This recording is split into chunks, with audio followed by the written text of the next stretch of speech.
초대 손님 또 모셔보도록 하죠. 상상인증권 리서치센터의 신월 투자전략팀장 함께합니다. 안녕하십니까? 네, 안녕하세요. 네, 시장이 어제 정말 무서울 정도로 급락을 했고요. 거의 시장 가면 갈수록 손 쓸 방법이 없다라는 생각으로 떨어지더라고요. 이 정도의 트리거가 있었나? 이 정도는 너무 과한 반응 아닌가? 일각에서는 이런 생각도 있는 것 같고요. 어떻게 보십니까? 과다라는 평가가 아무래도 좀 적절하나 사실 시장의 변동성이 높아진 가운데 이러한 재료들의 중첩된 상황들을 맞이했을 때에는 속수무책으로 움직일 수밖에 없다라는 점이 확인이 되었고요. 아무래도 그 연준의 금리 인하에 대한 재료 그리고 일본 중앙은행의 금리 인상 거기에다가 미 대선을 앞두고 있는 상황에서 전국을 알 수 없는 불확실성 거기에 그동안에 높아졌었던 위험자산의 가격에 대한 부담감 등이 복합적으로 작용했다라고 보는 것이 좀 더 적절하겠습니다. 그야말로 복합적이다라고 할 수밖에 없는 게 조금 전에도 말씀드렸습니다만 골디락스다. 미국 경제 왜 이렇게 계속 좋아? 이런 얘기를 진짜 얼마 전까지 했었거든요. 2분기 GDP 속보치가 2.8이었나요? 예상치보다 상당히 잘 나왔고 또 성장이었고요. 그때만 해도 불과 얼마 전이거든요. 그런데 고용지표, 이 실업률, 튄 부분, 그리고 제조업 PMI가 좀 안 좋게 나온 부분. 이걸 가지고 시장이 이렇게 발작을 한다? 이것만으로는 좀 뭔가 부족하다라는 게 사실이기 때문에 이게 복합적인 것 같아요. 일단 가장 많이 올랐다 짚어주셨고 또 하나가 엔화 아니겠습니까? 이 부분은 어떻게 보십니까? 네, 참 아이러니하게도 그렇게 약세를 시연했었던 엔화에 대한 부분들이 그동안에 어제 자산 가격의 급 변동을 나타냈었는데 엔화가 한 달 동안 13% 절상이 되었습니다. 그만큼 절상이 됐다는 가치가 올랐다라는 뜻하게 되는데 그동안에 시장에서 올랐었던 부분에 대한 되돌림과 반대되는 대조적인 엔화의 모습을 살펴보면서 여기 촉발을 시킨 촉매제 역할을 분명히 엔화에 대해서 좀 더 확인할 수 있다라고 볼 수 있겠고 아직 명확하게 드러난 것은 아니지만 엔캐리 트레이드의 청산 그러니까 엔화를 통해서 낮은 저금리의 엔화를 통해서 세계 각국의 자산에 대한 투자, 해외 투자를 했었던 그 자금에 이제는 역행하는 그러니까 이제 되돌아가는 부분들이 이제 나오는 것이 아닌가라고 볼 수가 있겠습니다. 좀 더 시간을 두고 자금의 흐름들을 살펴봐야 되겠지만 엔화에 대한 부분들이 이렇게 올라왔다라는 것은 그동안에 조금씩 진행이 되고 있었는데 BOJ의 금리 인상 그리고 내년도부터의 국채 매입 축소 등 금융 완화 정책에 대한 이제 일부 축소하는 모습들이 확인이 되면서 거기에 미국의 지표도 얹혀졌지만 일본의 흐름들에 의한 기저가 조금 더 민감하게 작용할 수밖에 없는 상황으로 바뀐 것이 아닌가 좀 추정이 되고 그 전까지 일본의 엔화가 굉장히 달러당 160엔까지 절하가 되었었지 않습니까? 아무래도 헤지펀드들의 숏배팅들이 있었을 텐데 그러한 큰 흐름, 물줄기의 큰 흐름이 이제는 좀 더 바뀌고 있는 것이 아닌가라는 상황 속에서 지난주에 이제 BOJ, FOMC에 대한 통화 정책의 흐름들이 나타났고 거기에 이제 기름을 끼얹은 것은 미국의 고용 지표였다라고 볼 수가 있겠습니다.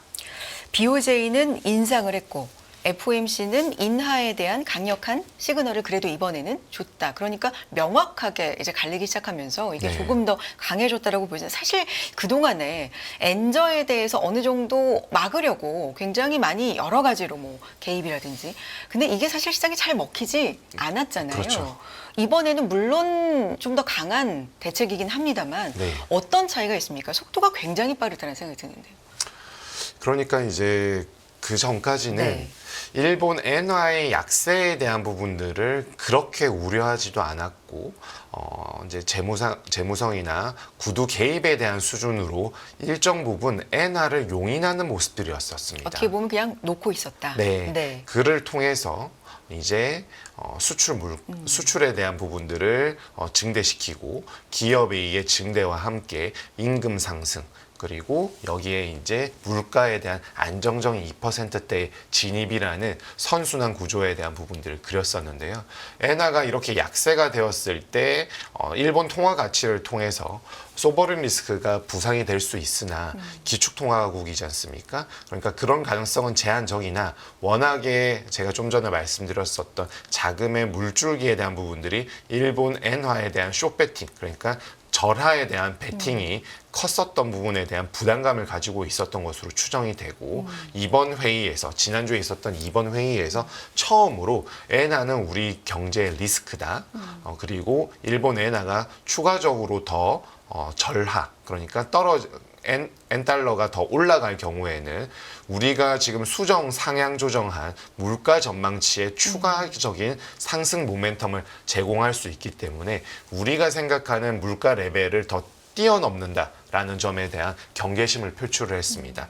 사실 그 얘기를 이제 들으면서 드는 이제 생각은 사실 물가의 상승 모멘텀은 작년 말까지가 거의 피크를 향해 갔었고 올 상반기부터는 피크 아웃이 되면서 물가에 대한 상승 모멘텀이 조금 흐지부지되는 그런 모습들이 나오고 있었을 뿐만 아니라 GDP에 대한 부분도 생산성에 대한 부분들 역시나 좀 개선되는 부분에 있어서 제어가 걸리는 모습들이 나왔기 때문에 약간 실기한 것이 아닌가라고 했었지만 이제는 과감하게 이제 그 금리 인상에 대한 정책 카드를 꺼낸 점을 고려할 때 이러한 점은 좀 전에 말씀드렸던 물가의 상향 조정 이러한 부분들보다는 엔화가 추가적으로 절하가 되어서 일본 경제에 대한 금융시장에 대한 노이즈를 일으키는 것을 더 방치는 하지 않겠다라는 점을 나타낸 것으로 볼 수가 있겠습니다. 근데 지금 보도들 보면 주식 채권 시장의 변동성이 일본 내에서도 뭐 21세기 최고 수준으로 지금 올라갔다 이런 표현들이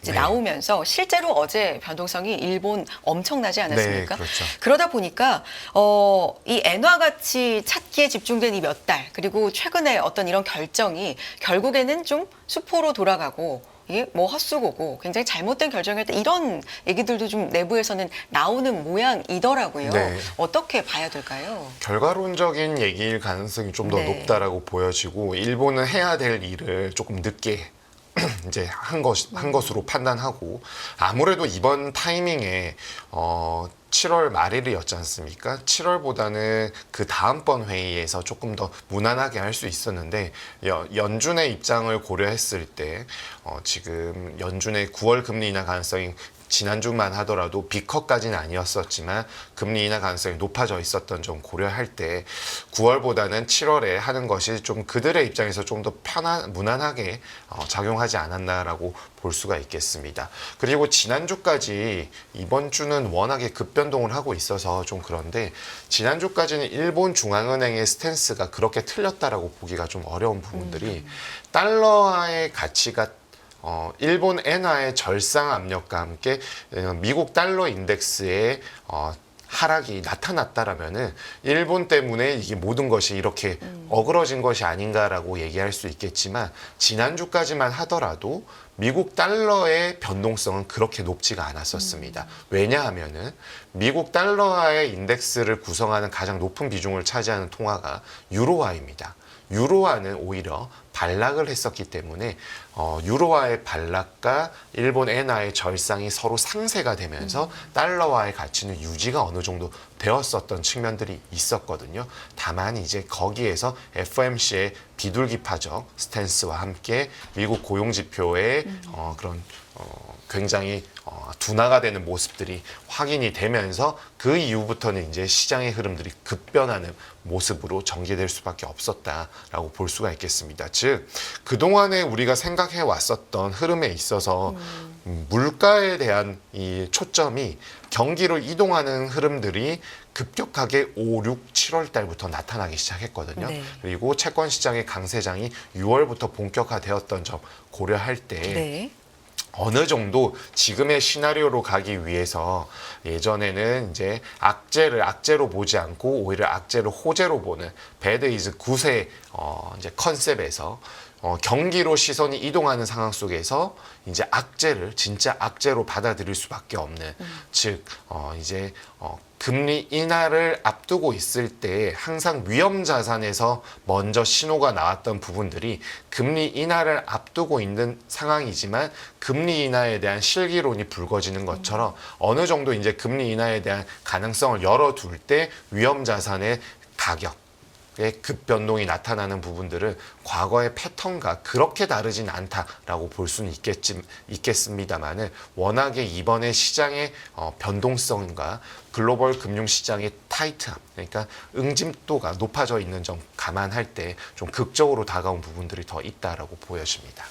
뭐 미국에서는 워낙에 이렇게 아시아 시장의 폭락, 어제 변동성을 보면서 워낙에 정보가 빠른 SNS 같은 걸 통해서 즉시 모든 정보를 확인할 수 있으니까 이런 것이 더 빨리 퍼진 것 같다. 뭐 이런 조금은 뻔한 네. 그런 분석도 내놓더라고요. 다들 좀 당황하는 네, 그런 그렇죠. 상황이라는 생각이 좀 들고요.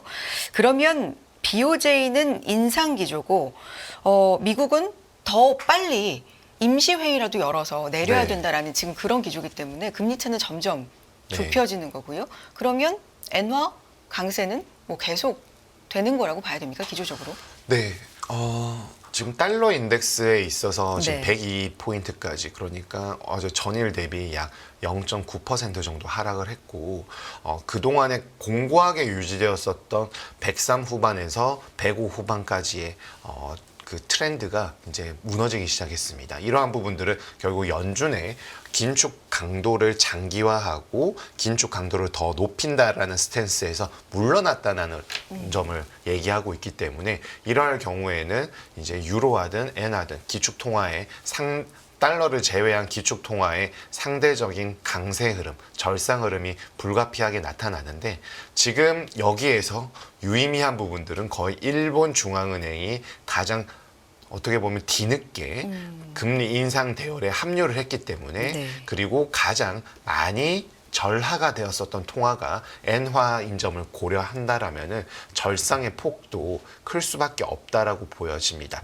다만 강력하게 절상이 될 경우에는 일본 중앙은행의 스탠스 조절이 나타날 수는 있겠지만 지금은 일본의 내부에 대한 스탠스의 변화를 다시 한번 기다리는 것은 시기상조라고 볼 수 있겠고 결국에는 글로벌 정책 공조에 대한 부분으로 힌트를 찾아가는 국면이 여름에 좀 나타날 것으로 보여집니다.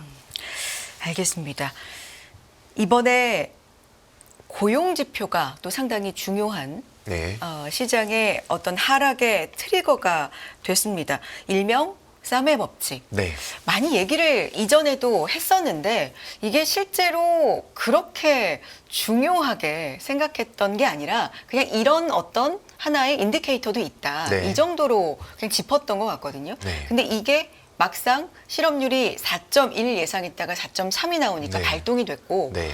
굉장히 이걸 또 빌미로 해서 엄청난 하락이 나오다 보니까 네. 이걸 좀 짚어봐야 될 것 같아요. 지금 어떻게 보십니까? 쌈의 법칙으로 보는 미국 고용.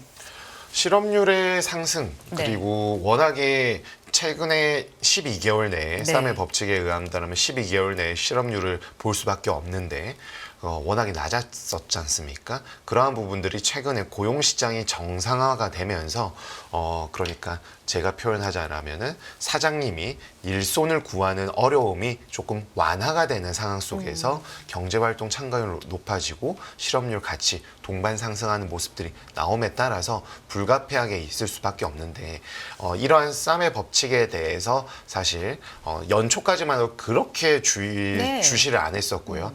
이제 한 5, 6월 달 정도부터 이런 식으로 가들 경우에는 하반기 좀 늦은 하반기 정도에 쌈의 법칙이 작용할 수 있다라는 예상들을 뭐 좀 각 아이비나 사실 저희 하우스에서도 좀 말씀을 드려왔었는데 그 법칙이 적용되는 시점이 좀 빨라진 네. 것이 가장 좀 놀라웠던 부분이라고 볼 수 있는데 그 말인즉슨 결국 가계에 있어서 노동시장에 대한 참가 니즈가 좀 더 높아졌다라고 네. 볼 수가 있겠고 그 속내는 결국 근로소득을 통해서 가계의 일상을 영위해야 되는 필요성이 좀 더 높아진 것으로 볼 수 있겠으며 코로나 때에 막강했었던 미국의 이전 소득, 네. 그러니까 정부의 자금을 통해서 가게에 직접 돈을 꽂아주었던 이전 소득의 이제 소진, 결국 초과 저축이 없어졌던 부분들이 이러한 부분들을 이끌어내는데 한 반년이라는 시간의 시차는 있었습니다만은 결국에는 도래했다라고 볼 수가 있겠고, 실업률의 추가 상승 부분들은 당분간은 조금 더 나타나지 않을까라고 보여집니다. 즉 실업률이 올라갈 때 좋은 신호로 볼 수는 있겠지만 이렇게 급격하게 올라가는 부분에 대해서는 이제 걱정을 할 수밖에 없는 상황에 있고, 이러한 점에 근거했을 때 연준의 B컷 아니면은 임시 회의를 소집해서 금리 인하에 대한 실기론을 조금 더 희석시켜야 된다라는 이야기들이 좀 더 나올 수밖에 없다라고 보여집니다. 그렇지만 이제 약 20일 정도 있다가 잭슨홀 컨퍼런스가 있기 때문에 임시 회의에 대한 가능성을, 지표에 대한 부분들이 그나마 다행인 것은 어제 PMI 서비스업이 반등을 했고 네. 중립선을 상회했기 때문에 이러한 점에 근거했을 때 임시 회의로까지 전개될 가능성에 대해서는 아직 그렇게 높게 보기는 좀 다소 어렵지 않은가라고 보여집니다. 그래서 지금 시장에서 나오고 있는 게 연준이 또 잘못을 했다, 네. 실기를 했다 이런 얘기고, 그래서 9월에 B컷을 네. 해야 한다라는 얘기, 또 임시 회의를 뭐 해야 한다는 얘기, 아니면 0.25씩 세 차례 뭐 인하를 해야 되는, 굉장히 많은 네. 어떤 방법들이 제시가 되고 있잖아요. 어떻게 할까요? 사실 지표 하나만으로 연준이 임시회의를 연다? 이것도 사실 뭐 연준 의원들이 하는 발언처럼 네. 좀 시기상조인 것 같기도 하고, 근데 시장 반응을 보면 뭔가 조치가 필요할 것 같기도 하고요. 네. 어떻게 보십니까? 오늘 새벽에 네. 이제 오스탄 굴스비 집단적인 데이터가 필요하다. 그리고 메리 데일리 여는 총재는 전체적으로 봐야 된다. 이런 얘기를 했기 때문에 최근에 시장 가격과 지표, 고용시장 지표만으로 이런 흐름들을 바꾸기는 좀 어렵다라고 보여지고요. 좀 전에도 말씀드린 이유와 괴를 좀 같이 한다라고 보시면 될 것 같습니다. 그리고 제가 일전에 한번 말씀드렸던 것 같은데, 연준은 이번 24년 9월 안에 금리 인하를 해야 된다 라고 말씀을 드렸었던 것이고, 이 또한 미국채 장단기물 금리 스프레드가 아닌 3월물 대비 2년물 금리 스프레드가 플러스에서 마이너스, 그러니까 역전이 된 이후로 13개월 이내에 금리를 항상 인하를 해 왔었습니다. 그런데 지금으로부터 13개월을 이제 뒤로 되돌리게 되면은 23년 7월이 나오게 되고요. 23년 7월이 연준의 마지막 금리 인하였었습니다. 그런데 해당 구간의 스프레드는 23년 1월부터 이미 마이너스에 접어들었었거든요. 그러면 지금 20개월이 넘었다라는 얘기인데 왜 이번 국면은 달랐느냐? 연준이 22년도 21년 말이나 22년 초부터 금리 인상을 본격적으로 했었어야 했지만 22년 중반부터서야 금리 인상에 이제 발을 내딛었기 때문에 금리 인상을 실기를 했었기 때문에 이번 금리 인하도 최대한 보수적으로 끌고 가는 부분들이 24년 9월인 것이지, 사실 타이밍상으로는 이미 채권 시장의 수익률 곡선에서 그 신호들을 꾸준히 주고 있었다라는 점으로 해석할 수가 있겠습니다. 네. 다만 연준의 입장을 우리가 이해를 해야 될 부분이, 지금 제가 첫 서두에 네네. 인플레이션에서 경기로 시선이 이동했다라고 말씀드렸지 않습니까? 연준은 24년 6월 FOMC 때까지 경기로 시선이 이동하지 않았었습니다. 그렇기 때문에 70년대의 인플레이션에 대한 부분들, 아서번스 전 연준 의장의 실수를 답습하지 않기 위해서 최대한 보수적으로 할 수밖에 없었다라는 점을 우리가 좀 복귀할 필요가 있겠고, 지금 경기라는 측면에서 실기론이 불거지지만 물가라는 측면을 본다라면은 아직 기대 인플레이션이 이제서야 1년짜리가 2.9%로 진입한 점, 기대 인플레이션은 동행성을 지니고 있기 때문에 금리 인하를 통해서 자극을 준다라면은 과거 50년 전의 연준의 실수를 거듭할 수 있는 점 때문에 연준은 보수적으로 할 수밖에 없었던 측면 고려한다라면은 실기론이 불거지더라도 이러한 점에 근거했을 때 사실 연준의 스탠스는 매우 제한적인 옵션 내에서 움직일 수밖에 없었다라고 보는 것이 좀 더 적절하겠습니다. 임시회의 얘기는 좀 과한 건가요? 임시회의를 하기 위해서는 어제 그 시카고나 샌프란시스코의 여는 총재들의 얘기들 가능성을 좀 일축하는 것으로 해석하는 좀 더 맞겠고, 네. 만약에 그렇다면 잭슨 홀을 지나서 네. 8월 말 또는 9월 초에 의견들을 좀 더 취합한 다음에 그러한 회의를 할 가능성은 있지만 현재로서는 그렇게 높아 보이진 않습니다. 현재 연준 위원들 말을 좀 힌트로 삼자면 가능성은 없어 보이고 네. 만약에 한다면 좀 더 논의를 하고 잭슨 홀 이후에 네. 그러니까 22일 뭐 이후에 네, 그렇죠. 할 가능성이 있는데 만약에 임시회의를 한다면 이건 정말로 경기가 그 정도까지 안 좋구나 시장이 좀 더 안 좋은 시그널을 주는 건 아닐까요?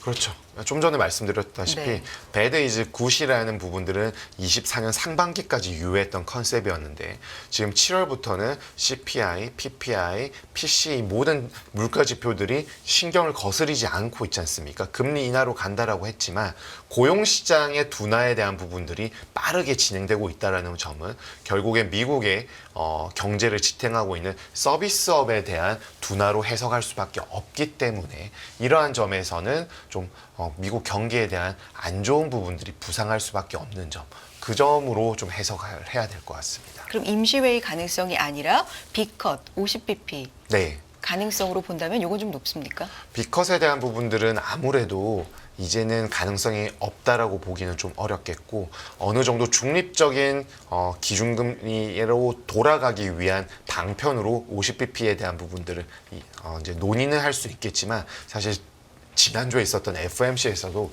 좀 크게 질문을 던졌을 때 25bp 금리 인하 시점을 힌트를 주지 않다 보니까 기자분이 50bp 인하는 고려했냐라고 하니까 50bp는 지금 현재 네네. 옵션이 아니라고 네. 얘기를 했었거든요. 그러한 점 고려할 때 좀 시장이 앞서가는 측면도 있지만 이렇게 시장이 흔들리고 미국 경제 지표에 추가적인 악재들이 표출이 된다라면 1개월 정도 그럴 경우에는 빅컷에 대한 논의를 아예 안 할 수는 없다라고 볼 수가 있겠습니다. 이것도 가능성이 좀 높아진 게 사실이다. 네. 그 전에는 그렇죠. 거의 없었는데. 그런데 네. 지금 네. 우리가 최신 네. 점도표는 연준의 24년 금리 인하가 1회입니다. 이러한 점을 생각한다라면은 지금 연준의 시장 판단과 시장이 생각하는 경제에 대한 생각들은 굉장히 괴리가 좀 더 다시 간극이 벌어진 측면들이 있기 때문에 네. 이를 좁히는 부분들이 잭슨홀에서 이루어지지 않을까라고 보여집니다. 그러면 팀장님 지금까지는 인하 기대감이라고 우리가 기대감을 붙이지 않았습니까? 네. 그런데 뭐 임시회의를 해도 시장이 안 좋은 시그널을 이제는 주게 된다고 말씀을 하셨고 빅컷을 해도 마찬가지일 거란 생각이 드는데 경기가 그만큼 지금 안 좋구나. 왜냐하면 침체 우려가 지금 시장을 이렇게 초토화를 시켜놨기 네. 때문에 그럼 이제는 더 이상 인하 기대감이 아니라 인하를 한다? 이거는 경기 침체 신호? 아니면 이미 좀 안 좋은 상황으로 들어갔다? 이런 신호로 보게 되는 걸까요? 어떻습니까? 결국 가계 측면에서는 지금 초과 저축이 없고 고용시장으로 빠르게 나와야 되는 고용시장에서 일자리를 구해야 되고 임금을 통해서 생활을 영위해야 되는 그런 측면들이 있겠지만 기업단에서는 본다라면은 지금 최근에 이제 매그니피센트 세븐에 대한 부분들이 주가 급락을 야기했고 버핏의 현금 확보를 위한 애플 절반 가량의 매도 소식 등이 전해지면서 이 성장주에 대한 부분들 굉장히 투심이 악화되었던 측면들이 있고 다우, S&P, 나스닥 중에서 나스닥의 낙폭이 가장 크다라는 것들은 결국에는 꿈과 희망을 먹고 사는 주식시장에 있어서는 악재인 것은 분명하지만 전반적인 기업 이익의 실적들 그리고 미국 경제의 견고함 이러한 점을 고려할 때 글로벌 경제에서 미국이 만약에 정말 지금 작금의 하루 이틀 사이에 미국 경기 침체론에 대한 부분들을 가정한다라면은 사실 뭐 여러 가지 시나리오들이 다 엉클어질 수밖에 없는 상황인 것이죠. 그렇지만 여전히 미국 경제가 가장 좋은 것에 대해서는 뭐 다른 의견을 표출하기가 좀 쉽지 않은 상황인 점 고려한다라면은 그 정도의 비관론은 다소 조금 과한 것이 아닌가라고 볼 수가 있겠습니다. 가장 빠른 시일 내에 네.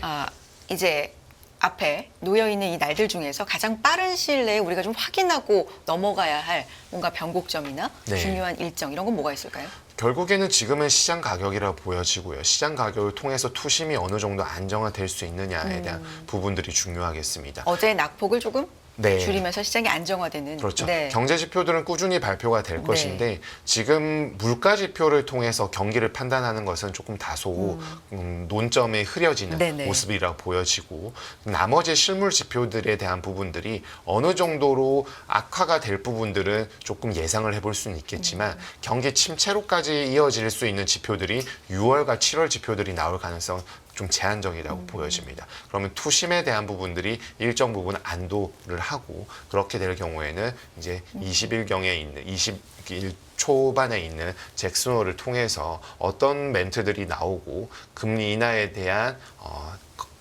이제 패스죠. 경로에 대한 부분들을 확인할 때 시장의 투심이 더 흔들리거나 아니면은 비교적 안정적으로 끌고 가면서 9월 중순에 FOMC를 기다릴 확률이 좀 더 크다라고 보여집니다. 알겠습니다. 여기까지 듣겠습니다. 상상기증권 리서치센터의 신월 투자전략팀장 함께했습니다. 고맙습니다. 네, 감사합니다. 끝나지 않은 여정, 변화의 물결소. 우리의 질문은 계속될 것입니다. 거대한 역사로 읽는 인간의 욕망과 부의 흐름. 새로운 부의 미래를 알려드립니다. 자본주의의 적은 자본주의.